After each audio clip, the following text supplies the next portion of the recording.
New Maid saw. Everyone ignore the CEO's autistic daughter, until she asked her to dance with me. The Hartley estate rose like a quiet cathedral on the hills of Boston, bathed in the amber glow of late afternoon. A grand stone manor framed by ivy-covered columns and glass-paneled doors. Inside, the chandelier-lit ballroom shimmered with soft music, polished shoes, and curated smiles. It was the annual Hartley & Co. investor reception, a night where fortunes mingled and expectations tiptoed behind champagne flutes. Chloe Sanders adjusted the front of her crisp uniform, tucking a loose strand of blonde hair into the bun secured neatly at her nape. First day on the job.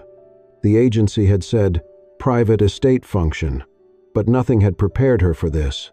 The formality, the frost beneath the elegance. She weaved through the crowd with a tray of hors d'oeuvres, eyes scanning velvet gowns and cufflinks that sparkled beneath crystal lights. There was a scent of lavender in the air, but beneath it, something colder, something untouched. Then she saw her. In the far corner of the ballroom, almost swallowed by shadows, a little girl sat cross-legged by a silk-draped window. Her pink dress was rumpled at the hem. Her halo of blonde curls shimmered as she turned a small music ring in her hands. Again, and again. Her eyes never lifted. Not to the people, not to the music. No one else saw her. Chloe's brow furrowed. She looked around. The servers passed without pause. The guests never glanced her way. She leaned toward the woman coordinating the staff. "Excuse me, who's that little girl?" The woman barely turned her head. "Miss Amelia, Mr. Hartley's daughter. She's all by herself. She prefers it that way. Just leave her be. She doesn't like people." Chloe said nothing, but the tightness in her chest lingered. She returned to her work, but her gaze kept drifting to that corner. To the girl, to the silence around her. When the ballroom lights dimmed and a string quartet began a graceful waltz, the guests flowed like silk onto the dance floor. Chloe paused at the edge with her tray now empty. Amelia hadn't moved. Still, turning that little ring, still untouched. She set the tray down quietly. With light steps, Chloe crossed the ballroom, her shoes a hush against the polished floor. She crouched beside the girl, careful not to startle her. "Hi," she said gently. "I'm Chloe." No response. Just the soft click of the spinning ring. Chloe paused. Then, slowly, she extended her hand, not to grab, but simply to offer. "Would you like to try dancing with me?" For a long moment, nothing happened. Then, the ring stopped turning. Amelia's fingers hovered, and then, barely, reached. Her small hand rested in Chloe's. Chloe stood, holding the hand as if it were made of glass. She led Amelia gently toward the edge of the dance floor, far from the crowd, just close enough for the music to reach them. She began to sway, just a soft back and forth, guiding without pressure. Amelia stood stiff at first, but with the next measure, her foot moved, a half step, then another. A rhythm formed. Then the ballroom stilled. Not the music, not the movement, but everything else. Conversations paused, glasses lowered. A hush fell over the room like snow. Even the violinists seemed to soften their strings. At the edge of the crowd stood a man in a tailored charcoal suit, his gaze locked forward, a wine glass forgotten in his grip.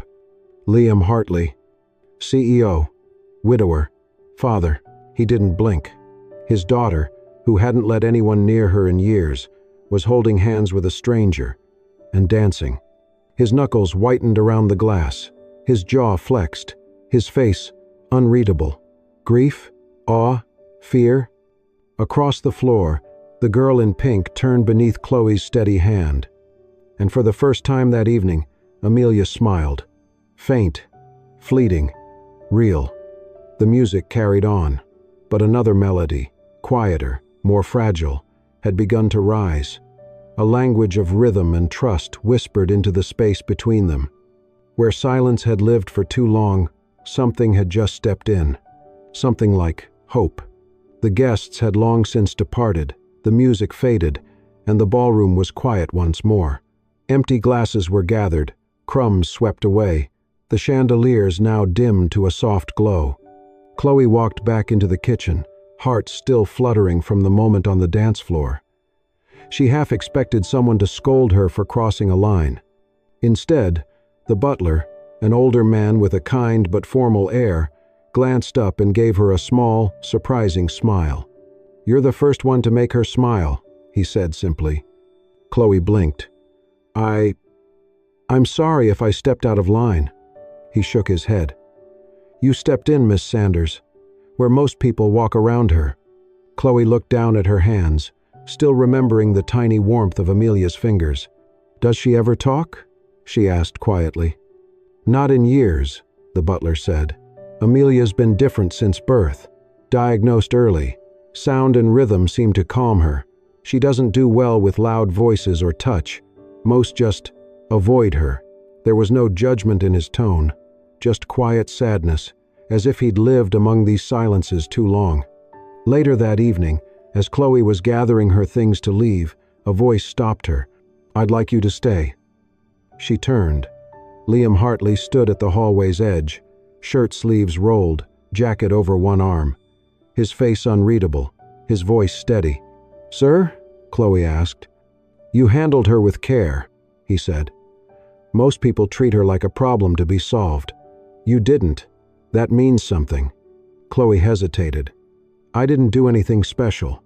"You didn't look away," he replied. "That's rare enough." A pause. Then, "I'm offering you a long-term position here. Permanent, if you're willing." Chloe searched his expression for any hint of what this truly meant, but there was only quiet gravity in his words. She nodded slowly. "I'm willing." That night, unable to sleep, Chloe wandered the second floor to familiarize herself with the house. The corridor was lined with framed sketches, furniture designs, pencil renderings of arches and chairs. Subtle beauty, all hand-drawn. She passed by Amelia's room and noticed the door slightly ajar. Inside, the lights were dim, and a small screen glowed in the corner. Amelia stood in front of it barefoot, pink nightgown brushing the floor. On the screen, a grainy video played. A woman in a white tutu spinning gracefully on a grand stage, arms curved like wings. A ballerina, graceful, strong. The woman looked just like the girl in the room, if she had grown up. Amelia stood still for a moment, then began to sway, mimicking the movements. Not perfectly, not with polish, but with effort, with memory. Chloe remained outside the doorway, watching, unmoving. She didn't know the full story yet, only fragments. But something about this child, dancing alone to a ghost from a screen, told her more than any words ever could. The house was full of expensive things, polished wood, velvet curtains, gold-rimmed frames, but what echoed most was the absence of touch, of voice, of warmth. And yet here, in the quiet dark, Amelia was dancing. And Chloe knew, without being told, that this was only the beginning. Morning light spilled softly into the sunroom, filtered through high-arched windows and gauzy curtains that swayed like whispers in the breeze. Amelia sat cross-legged on the carpet, her hands turning the tiny silver handle of a music box. It played the same delicate melody over and over, high notes falling like glass rain. Chloe had heard it many times but never asked. Today she did. "That's a beautiful sound," Chloe said gently, kneeling beside her. "Can I see it?" Amelia did not speak, but after a moment, she slid the music box across the floor. Chloe lifted the lid slowly. Inside, a tiny ballerina spun in place, twirling to the tune. The box was old, its lacquer slightly chipped, but well cared for. On the underside of the lid, a name was engraved. Grace. Chloe's breath caught. She had seen the name before, in an old photo by the staircase, in a whispered comment from the butler. Grace Hartley, Liam's late wife, Amelia's mother. The ballerina figure inside the box wore a miniature white tutu. Chloe remembered the video. Amelia swaying to a dancer on a stage. The same grace, the same silence. That evening, Chloe pulled out a soft rug in the sunroom, cleared space by the piano, and played a slow piece on her phone.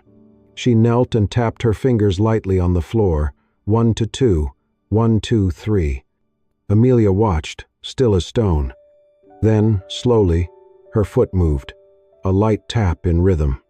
Chloe smiled and rose to her feet, letting the music guide her. Nothing complex, just a turn, a sway, a soft slide across the wooden floor. She held out her hand. Amelia stood. No words, no eye contact, just quiet mimicry.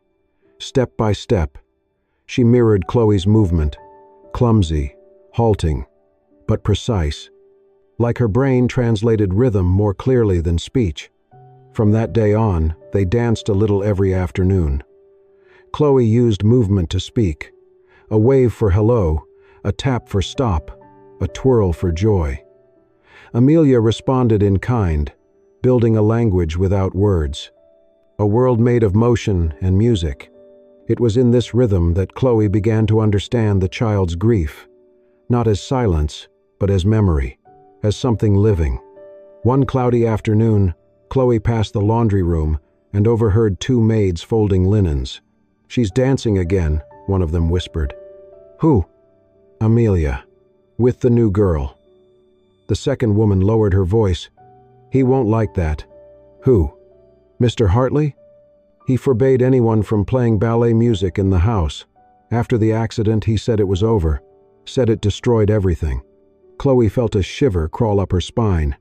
That evening, as the sun dipped low, she and Amelia danced again, this time a little faster.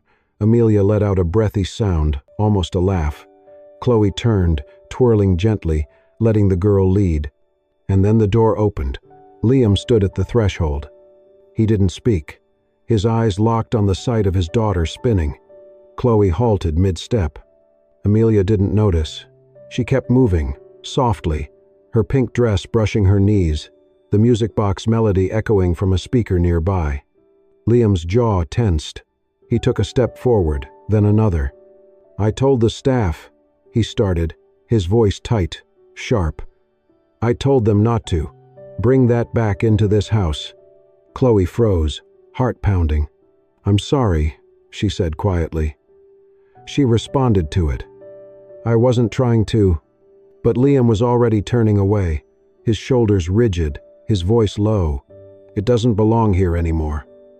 The door closed behind him with a soft final click. The music faded. Amelia had stopped spinning. She looked up, sensing something broken, her hands twisting the hem of her dress. Chloe knelt beside her, whispering, "It's okay, sweet girl." But deep down, she wasn't sure if it really was. She had opened a door, one lined with memory, grief, and something Liam Hartley had spent years trying to lock away. And now, it was open. The next morning, Chloe rose early, packed her things, and left a note on the kitchen counter. "Thank you for the opportunity. I'm sorry if I crossed a line." She didn't explain more, didn't dare. Her heart was heavy as she slipped out the servants' entrance, passing the garden where Amelia had once spun in circles beneath the falling petals. Chloe paused, wondering if the little girl would notice she was gone, wondering if Liam would care. By evening, a light rain had settled over the Hartley estate. Thunder murmured faintly in the distance, low and tired. Chloe's apartment was small but warm, tucked above a flower shop in Beacon Hill. She had just turned off the kettle when a knock sounded at her door. Gentle, hesitant. She opened it to find Liam Hartley standing there, drenched under his umbrella, holding her crumpled note. "I don't want you to leave," he said simply. Chloe stepped aside without a word. Liam entered slowly, shaking off the rain. He didn't meet her eyes at first, just stood there, studying the steam rising from the untouched cup of tea on the counter. "I reacted badly," he admitted. "I was surprised, caught off guard." Chloe nodded. "I understand. It wasn't my place." Liam finally looked at her. His expression had shifted, no longer stern, but tired, frayed at the edges. A man unraveling slowly. "She looks like her," he said quietly. "When she dances." Chloe didn't speak. My wife, Grace. She was light. That's the only way I can describe her. When she danced, it was like the world bent around her, like nothing dark could touch her. He paused. That night, her final performance, she brought Amelia backstage. I told her not to, said I'd pick her up after, but Grace insisted. Said she wanted Amelia to see beauty before the world taught her anything else. He swallowed hard. The crash happened on the way home. Grace died on impact. Amelia, his voice cracked. She was in the back seat. The doctors said she suffered a brain injury, not severe, but enough to affect language, affect how she connects. Chloe's eyes filled, but she didn't interrupt. I buried Grace a week later, Liam said. And every time I looked at Amelia, all I could see was what I'd lost, not because of her, God, never because of her, but because I failed. I should have been there. I should have driven. He rubbed his temple, breathing shakily. After the funeral, I locked Grace's things away. I thought it was better to remove the reminders. No more ballet. No more music boxes. No more spinning. He let out a bitter laugh. But Amelia never stopped. She found her way back to it anyway. I just chose not to see it. Chloe stepped closer, voice soft. I don't think Amelia stopped hearing you, or feeling you. Liam looked at her, pained. She doesn't speak. No, Chloe agreed, but she listens. She crouched down, mimicking the small motion she used with Amelia. When I tap the floor, she said, she taps back. When I twirl, she follows. When I stop, she does too. It's her way of talking. Liam's eyes glistened. I know she misses Grace, but I also think she's trying to come back to you, in the only language she has. The silence stretched between them like a string pulled tight, and then, gently, Liam sank into a nearby chair. He looked older suddenly, not in years, but in weight, as if the grief he'd held for so long had finally been given permission to settle. She called me Daddy once, he whispered. The day she was born, just a gurgle really, but Grace swore she meant it. Chloe smiled sadly. She still does. Rain pattered against the window like a lullaby. Liam leaned back, eyes closed for a moment. I don't know how to fix this. You don't have to, Chloe said. You just have to show up. She'll meet you halfway. And for the first time in a long time, Liam nodded, not as a CEO, not as a man with all the answers, but as a father ready, finally, to begin again. Progress arrived quietly. It did not knock or announce itself. It came in the form of a shrug. One morning, as Chloe helped Amelia stretch in the sunroom, she asked gently, "Was that fun?" For the first time, Amelia didn't look away or continue spinning. Instead, she paused, thought for a second, then shrugged her shoulders. A small, almost imperceptible motion, but a response. Chloe's breath caught in her throat. From there, the changes came like petals opening in spring.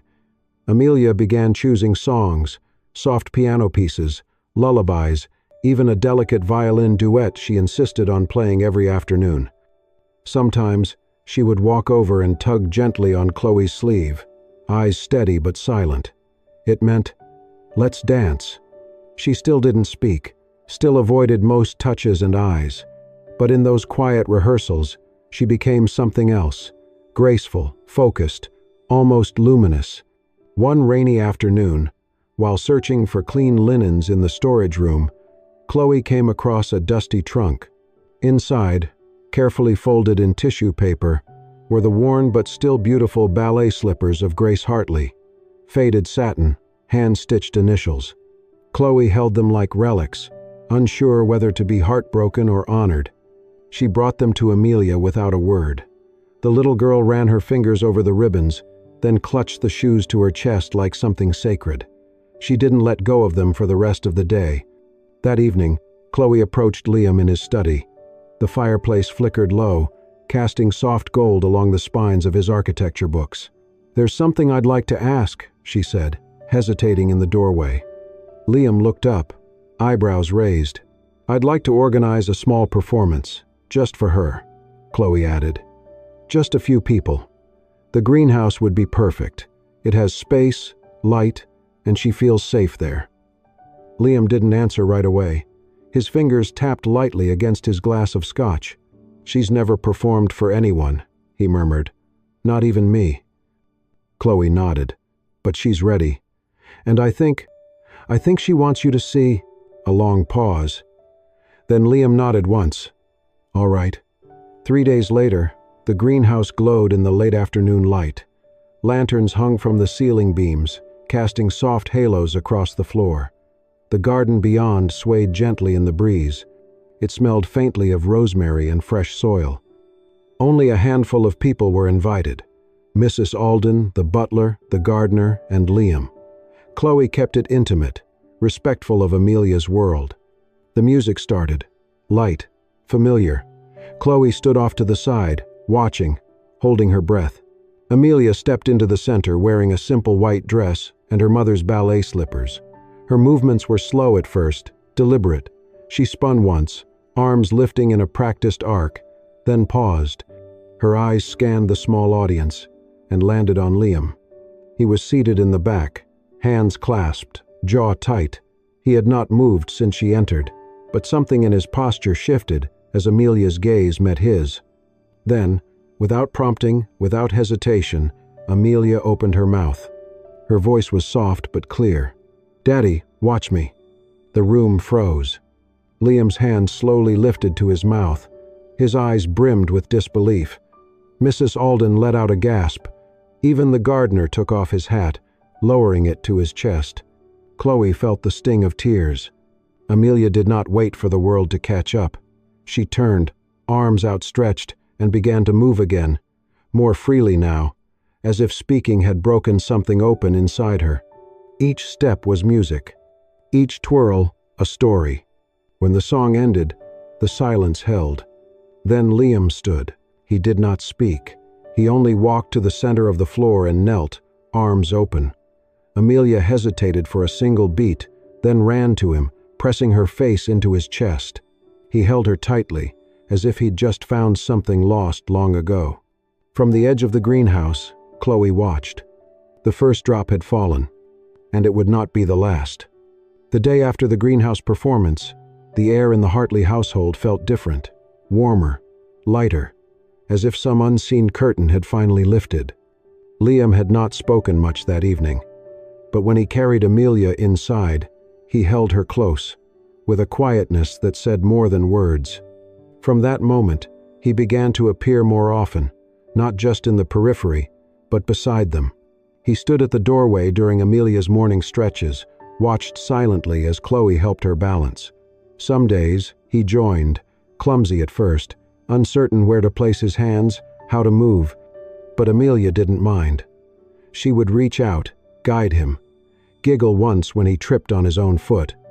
One afternoon, he brought an old record player down from the attic.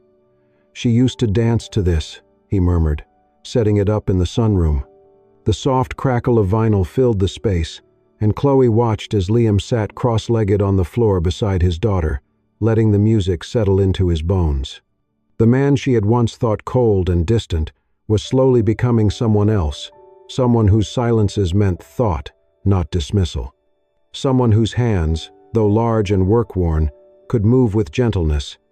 And Chloe, despite herself, began to see him not just as a father healing, but as a man learning how to live again.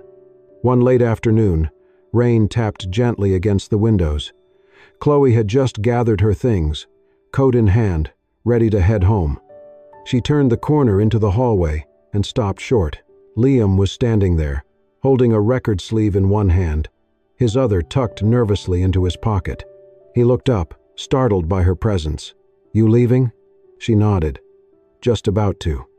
He hesitated, then stepped forward, offering the record cover. "It's one of Grace's favorites. I was thinking of playing it. Just thought it would be nice." Chloe smiled softly. She had good taste. Liam opened the door to the now familiar sunroom. "You ever danced?" he asked, not quite meeting her eyes. Chloe's breath caught. "Not really." Just, with Amelia. A pause. Then Liam set the record on the player, adjusted the needle. The soft swell of a piano began to rise, old and golden. He turned to her. "I haven't danced since the night she died." His voice was quiet, unsteady. "But if you don't mind, would you?" He extended his hand, uncertain. Chloe hesitated, heart fluttering. Then, slowly, she stepped closer and placed her hand in his. They stood there a moment, swaying to the rhythm, learning one another's pace. Liam moved stiffly at first, every step a question. But Chloe guided him gently, her touch light but sure.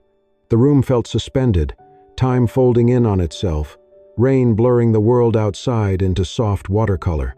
At one point, he looked down at her, a half-smile playing on his lips. "I didn't think I'd ever do this again." Chloe didn't answer, only met his gaze, steady and kind. And for a few minutes, there were no ghosts in the room. Just two people, learning to breathe in the same tempo. Later that evening, while tidying the bookshelves in Liam's study, Chloe reached for a stack of folders. As she moved one aside, something slipped from between the pages and fluttered to the floor. A ticket. She picked it up carefully. It was for a ballet performance. Swan Lake, final curtain, featuring Grace Hartley. The date stamped in the corner was 3 years old. Chloe's eyes lingered on it. The edges were worn, the paper slightly creased, but intact, preserved. She turned it over. On the back, in faint handwriting, one word had been scribbled. Always. She stood there for a long moment, holding the past in her hands. And somehow, without needing to ask, she understood. Liam had never really let go. But now, maybe, just maybe, he was learning how. The late summer sun streamed through the tall windows of the Hartley residence, casting a golden glow on the polished floors. The evening was quiet, intimate, a reception for longtime investors of the Hartley Design Company. Soft jazz floated from a string quartet in the corner, champagne glasses clinked gently, and low conversation hummed beneath the music. Chloe stood to one side of the ballroom, watching Amelia through the open doors leading to the garden terrace. The little girl wore her favorite pink dress, twirling slowly to a rhythm only she could hear. Liam had agreed to let her dance. Nothing official, nothing rehearsed, just a moment, a small gesture of courage. Amelia had tugged Chloe's hand and pointed to the terrace just before the guests arrived. It was the first time she had ever asked. Chloe lingered near the French doors, staying close but letting Amelia have the space. The child moved gently, fingers fluttering like butterfly wings. Her steps were unsure, but honest, real. Guests began to notice. Conversations faded. A few people drifted toward the open doors, watching from a respectful distance. But not everyone admired the scene. Near the back, a man in a navy suit leaned toward another guest. His voice was soft but carried. "Why is she letting her do that? No one wants to see a kid like that dance. It's awkward." Chloe froze. Her shoulders straightened, fingers curling slightly at her sides. She turned to face him. "Excuse me?" The man raised his brows. "I just meant, it's not a good look. For the company, or the brand." Chloe stepped forward, voice low but steady. "And that," she said, "is why children like her grow up thinking they don't belong. Because people like you decide they're not right for your comfort, for your image, and they learn to shrink." The man's lips parted, but another voice cut in. "I suggest you stop talking." Heads turned. Liam stood near the entry, still, calm. The room stilled around him. He walked forward, passing Chloe without a word, his eyes fixed on the man. "If anyone here," Liam said, "sees my daughter as an inconvenience, or believes she has no place in this home, in this company, or in this world, you're free to leave. Tonight. And don't come back." No one moved. The man shifted, tugging at his collar. A few guests looked away. Others stared down into their glasses. Chloe scanned the room. No one spoke. No one stood up. But no one applauded either. It wasn't victory, but it was a shift. Liam's voice softened, but carried. "My daughter is not broken. She is not strange. She is simply herself. and I won't let anyone make her feel less than that ever again." From the terrace, Amelia had stopped moving. She stood quietly at the threshold, watching her father. Her hands were still, but her fingers fluttered slightly, as if reaching for something unseen. Liam turned and held out his hand. Amelia hesitated, then walked forward. Step by step, across the hardwood floor. She placed her small hand into his, and they stood there, side by side, not hidden, not pitied, seen, unapologetic, whole. The old theater smelled faintly of velvet curtains and worn wood, soft and welcoming in its imperfection. Chloe had spent weeks helping prepare it for this moment, scrubbing the dressing rooms, setting up the lights, organizing the parents of the other children invited to join the little show. But it was Amelia's name, written at the very top of the program. Swan Lake, Children's Variation. A modest audience filled the rows. Family, friends, supportive teachers, a few cautious board members who now saw things differently. And in the front row sat Liam, his hands clasped in his lap, eyes fixed on the curtain. He was not a man known for nerves, but tonight he held his breath. The lights dimmed. A hush swept through the crowd. The music began, gentle, familiar, the opening notes of Swan Lake floating out across the theater like memory itself. Then came the soft patter of small feet. Amelia stepped onto the stage in a white dress, her blonde hair braided into a simple crown, and on her feet, Grace's ballet slippers, just her size. Chloe had found them weeks ago, wrapped carefully in a silk scarf at the back of an old chest. Amelia began to move, slowly, purposefully. Her arms opened like wings, her toes gliding with surprising grace. She did not perform with the precision of a ballerina trained for years, but her steps had soul. Her movements held emotion, the kind that only came from dancing not with the body, but with the heart. She twirled, dipped, and finally, just as the music swelled, spun into a final, perfect pirouette. The room was utterly still. Then, applause erupted, loud, full, rising to the rafters. Some clapped with hands to their mouths, others with tears in their eyes. Liam stood slowly, hands trembling. Chloe, beside him, turned to look. His face was wet with silent tears. But Amelia wasn't done. Instead of bowing, she turned. She walked to the edge of the stage, her little slippers padding softly. Then, without a word, she reached out, first for Chloe, then for Liam. Two small hands, gently tugging theirs toward her. They hesitated, stunned, then stepped onto the stage, unsure what came next. Amelia didn't speak. She simply placed their hands together. Liam looked at Chloe, startled, then smiling, something soft and raw breaking through in his eyes. He leaned slightly closer, voice low enough that only she could hear. "Grace always believed someone would come," he whispered. "Someone who wouldn't look away. Someone who'd help me see her again. You were that someone, Chloe." Chloe swallowed, her throat thick. "She chose well," he added, glancing at Amelia, who now stood between them, calm and still.